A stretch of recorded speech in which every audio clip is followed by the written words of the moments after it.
Halo guys, selamat bertemu kembali di Akur Channel. Kali ini Mimin akan menceritakan kelanjutan Donghua Nine Sons Martial God bagian 26.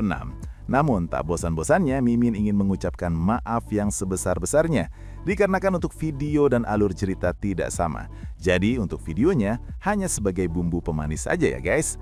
Baiklah, supaya tidak berbasa-basi lebih lama lagi, langsung aja kita terobos ke ceritanya.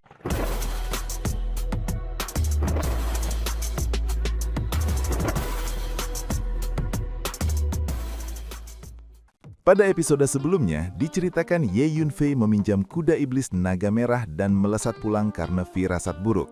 Dugaan para tetua terbukti, keluarga Ye disiksa keluarga Li. Saat Algojo hendak membantai lagi, Ye Yunfei tiba bagai badai, menebas mereka seketika. Amarahnya meledak melihat keluarganya terikat. Ia menyerbu belasan ahli keluarga Li, membunuh mereka dalam sekejap. Kota gempar, darah berceceran, dan pembantaian balasan pun dimulai. Kekuatan tempur Ye Yunfei diakui sangat menakutkan. Ia memang pantas disebut sebagai pemuda paling berbakat dari kota Bulan Sabit. Namun di mata sebagian orang, semua itu tetap dianggap sia-sia. Karena siapapun yang memprovokasi keluarga Li di ibu kota hanya akan menghadapi kematian. Menurut mereka, sekalipun Ye Yunfei kembali, hal itu tidak akan mengubah apapun. Kali ini untuk menghadapi keluarga Ye, keluarga Li dari kota kekaisaran telah mengirim lebih dari selusin ahli dari alam surgawi. Dan seberapapun terampilnya Ye Yunfei, ia dianggap mustahil bisa menandingi kekuatan sebesar itu. Dari kejauhan, di antara para penonton, gumaman pesimistis terus terdengar. Sebagian besar masih tidak optimis terhadap nasib keluarga Ye. Tatapan dingin Ye Yunfei menyapu lelaki tua berjubah hitam itu. Lalu ia memerintahkan Hu Miao untuk mulai bekerja dan melumpuhkan terlebih dahulu binatang tua tersebut. Begitu perintah itu disampaikan, seberkas energi iblis berwarna biru muncul dan seorang gadis cantik mempesona berbaju punang langsung menampakkan diri di hadapan semua orang.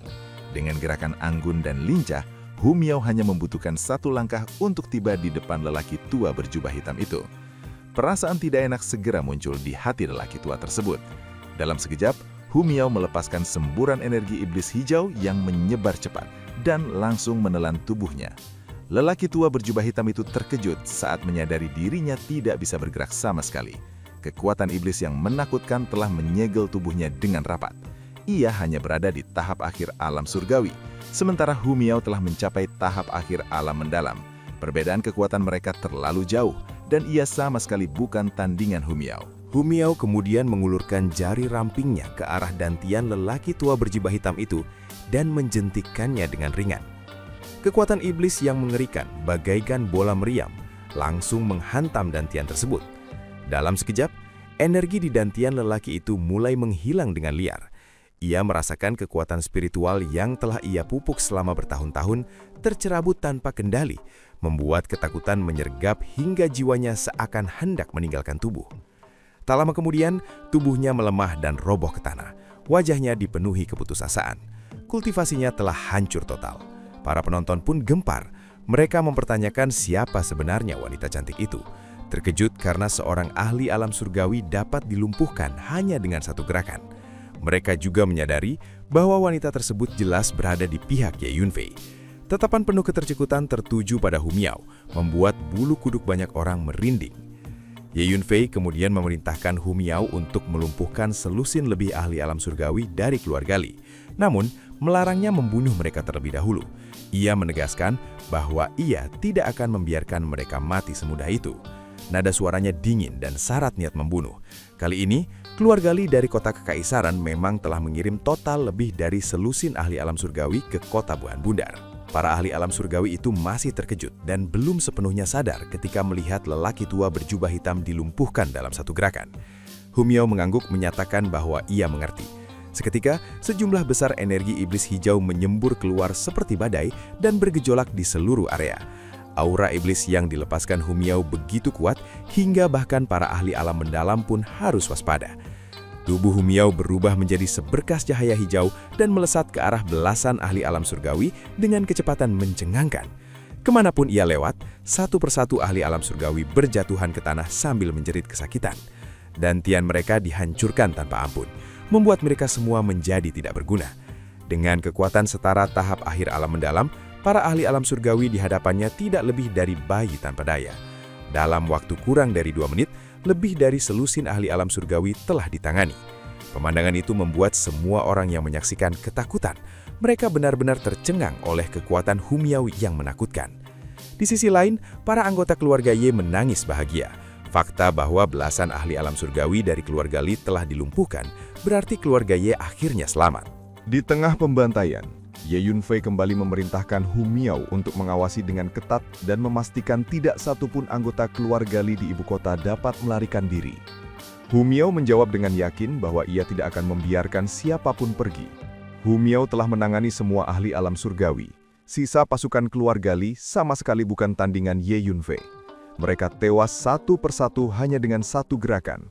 Bahkan satu tebasan horizontal pedang panjang Ye Yunfei mampu membunuh beberapa orang sekaligus. Beberapa anak buah Li mencoba melarikan diri, namun begitu Humiao melepaskan energi iblisnya, mereka langsung lumpuh seolah terkena mantra. Sambil terus membunuh, Ye Yunfei memerintahkan Humiao untuk menyelamatkan anggota keluarga Ye. Seketika, Humiao mulai melepaskan ikatan mereka yang terikat di pilar besi. Dengan jentikan jari, rantai besi hancur dan terlepas seakan disihir. Energi iblis Humiao bahkan membuat seorang ahli alam Suan pun harus waspada, sehingga menghancurkan rantai besi semudah meremukan tahu. Dalam waktu singkat, seluruh anggota keluarga Ye berhasil dibebaskan. Ye Yunfei tetap bergerak tanpa henti, seperti dewa kematian yang turun ke bumi. Tinju kirinya mengekop, pedang panjang di tangan kanannya menebas tanpa ampun. Tak lama kemudian, setengah dari pasukan keluarga Li di kota kekaisaran telah tewas. Dari lebih 1.000 orang yang dikirim, setidaknya 5 hingga 600 orang mati di tangan Ye Yunfei. Akhirnya, Ye Yunfei menghentikan pembantaian dan menyisakan sebagian untuk keluarga Ye. Di depan gerbang kota Bulan Bundar, tanah dipenuhi ratusan mayat yang dimutilasi. Dari kejauhan, para penonton memandang Ye Yunfei dengan rasa ngeri. Kulit kepala mereka merinding, kaki mereka gemetar. Meski matahari Juni menyengat, rasa dingin menjalar tak terkendali di tubuh mereka. Para anggota keluarga Ye bercorak gembira, menyadari bahwa mereka akhirnya selamat dari bencana ini dan yakin bahwa dengan kehadiran Ye Yunfei, keluarga Ye tidak akan mudah jatuh lagi. Ye Yunfei kemudian memerintahkan Humiao untuk mengendalikan semua anggota keluarga Li yang masih hidup. Aura iblis yang luar biasa langsung menyelimuti mereka, membuat semua orang itu tak mampu bergerak. Ye Yunfei lalu berbalik menghadap ratusan anggota keluarga Ye dengan perasaan bersalah karena terlambat. Kini seluruh anggota keluarga Ye telah kembali mendapatkan kebebasan mereka. Banyak yang ambruk ke tanah karena kelemahan ekstrim, sementara yang masih cukup sadar segera membantu yang lain berdiri. Ye Yunfei sendiri maju membantu Ye Tianpeng berdiri. Meski telah diikat seharian, tubuh Ye Tianpeng yang berada di tahap akhir alam bumi tidak mengalami luka serius. Setelah itu, Ye Yunfei mengeluarkan puluhan pil penyembuhan dari cincin spasialnya dan meminta agar pil-pil tersebut diberikan terlebih dahulu kepada anggota klan yang paling terluka. Pengaturan segera dilakukan.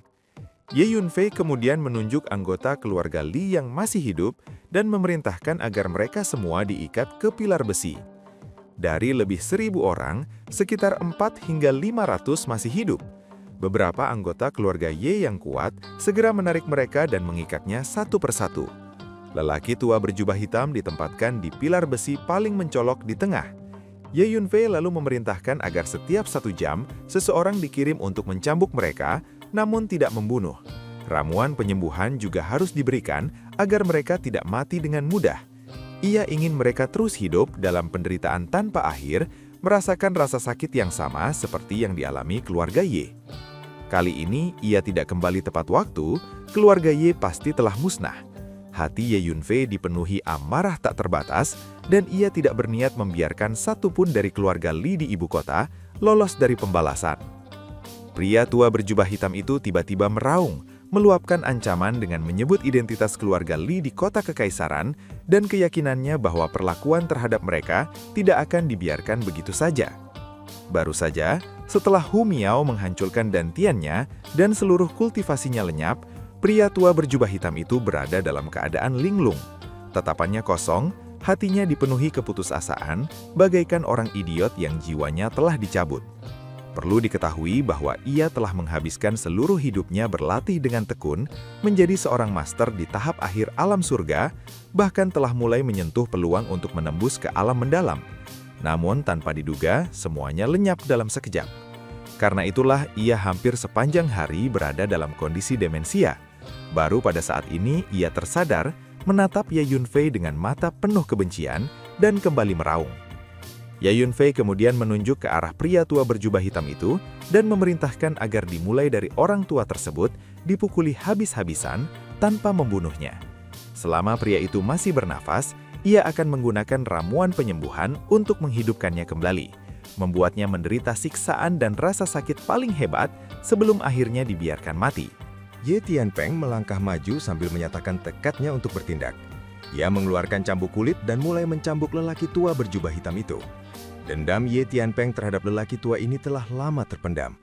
Lelaki tua itu pernah memimpin anak buahnya menyerbu kediaman keluarga Ye dan membunuh begitu banyak orang.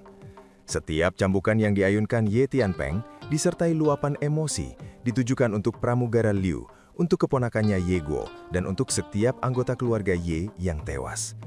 Ye Tianpeng meraung sambil mencambuk tanpa henti. Air mata mengalir deras mengingat kematian anggota keluarga Ye dalam 2 hari terakhir. Pada awalnya, lelaki tua berjubah hitam itu masih meraung dengan ganas, melontarkan ancaman bahwa keluarga Li di kota kekaisaran tidak akan membiarkan keluarga Ye lolos. Namun perlahan, suaranya melemah hingga akhirnya menghilang. Jubah hitamnya hampir sepenuhnya robek oleh cambukan. Setiap ayunan cambuk meninggalkan bekas luka, membuat tubuhnya dipenuhi memar merah, pemandangan yang mengerikan. Setelah dicambuk berkali-kali, Ye Tianpeng akhirnya berhenti. Pria tua berjubah hitam itu tergeletak di ambang kematian, napasnya nyaris terputus. Ye Yunfei melangkah maju, mengeluarkan pil spiritual dan memasukkannya ke dalam mulut pria tersebut.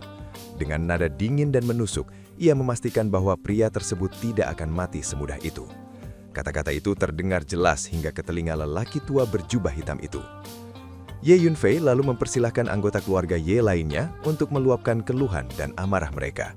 Ia memberi isyarat agar semua binatang buas itu dipukul tanpa ampun. Anggota keluarga Ye yang masih cukup kuat dan mampu bergerak segera bertindak.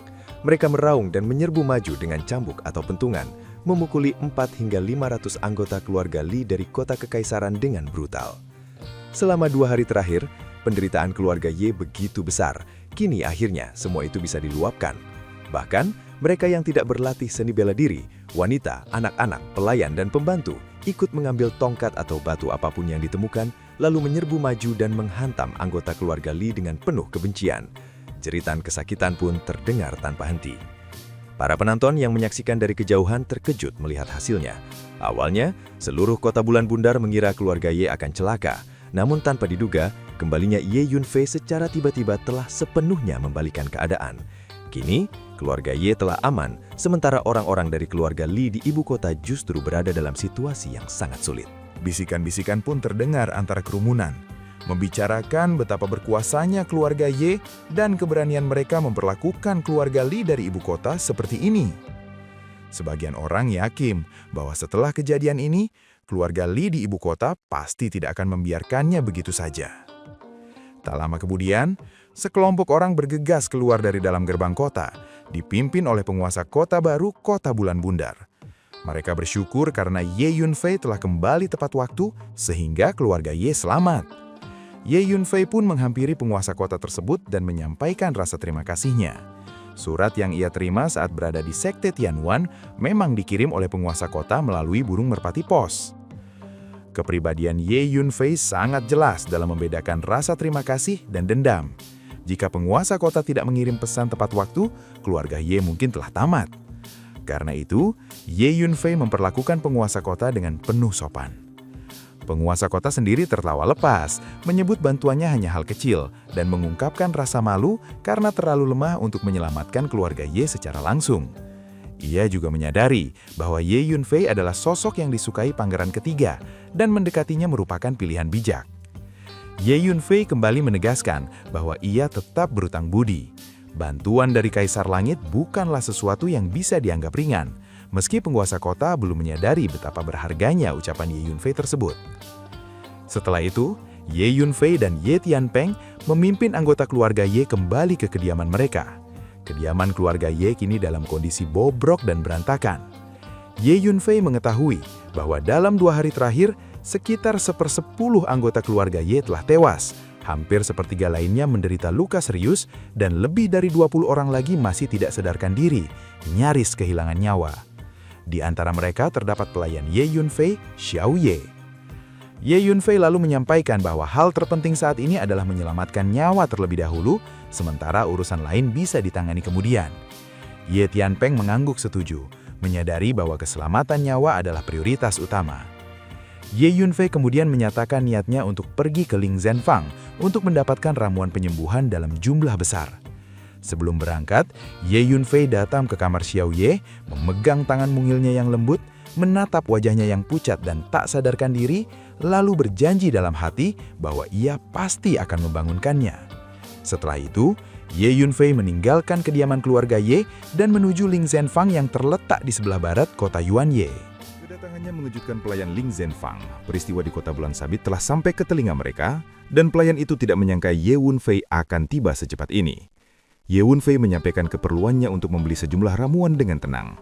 Sebelumnya, ia telah mengetahui bahwa dalam 2 hari terakhir, hanya penguasa kota yang membantu keluarga Ye, sementara Ling Zhenfang sama sekali tidak muncul. Hal itu membuat sikap Ye Yunfei terhadap Ling Zhenfang menjadi jauh lebih dingin. Pelayan itu mengetahui hubungan dekat Ye Yunfei dengan Xiao Cucu, tidak berani bersikap lalai, dan mempersilahkan Ye Yunfei masuk untuk memilih ramuan. Ye Yunfei kemudian mengingatkan tentang komisi penjualan Xiao Liu Yidan yang dijanjikan Ling Zhenfang kepadanya sebesar 300.000 kristal spiritual per tahun. Berdasarkan perjanjian itu, ia menjelaskan bahwa ia seharusnya bisa membeli ramuan secara kredit hingga jumlah tersebut. Mengingat sebelumnya ia telah mengambil lebih dari 100.000 kristal secara kredit, dan kali ini pun berniat melakukan hal yang sama. Pelayan itu ragu sejenak dan menyatakan perlu berkonsultasi dengan Tuan Luo, karena sejak kepergian Nona Xiao, semua urusan berada di bawah kendali Tuan Luo. Ye Yunfei pun mengizinkannya pergi menyampaikan hal tersebut. Beberapa saat kemudian, pelayan itu kembali dengan ekspresi kesakitan. Bekas sidik jari merah terang terlihat jelas di wajahnya. Dengan tergagap dan menghindari tatapan Ye Yunfei, ia menyampaikan permintaan maaf. Wajah Ye Yunfei langsung menggelap, hawa dinginnya mengerikan terpancar dari tubuhnya saat ia menuntut penjelasan. Ia menegaskan bahwa perjanjian itu dibuat langsung oleh Nona Xiao dan mempertanyakan apakah Ling Zhenfang berniat mengingkari hutang. Aura Ye Yunfei membuat pelayan itu merasa seolah sedang dihadapkan pada binatang buas yang menakutkan. Dengan ketakutan, pelayan itu menjelaskan bahwa keputusan itu bukan berasal darinya, melainkan dari Tuan Luo.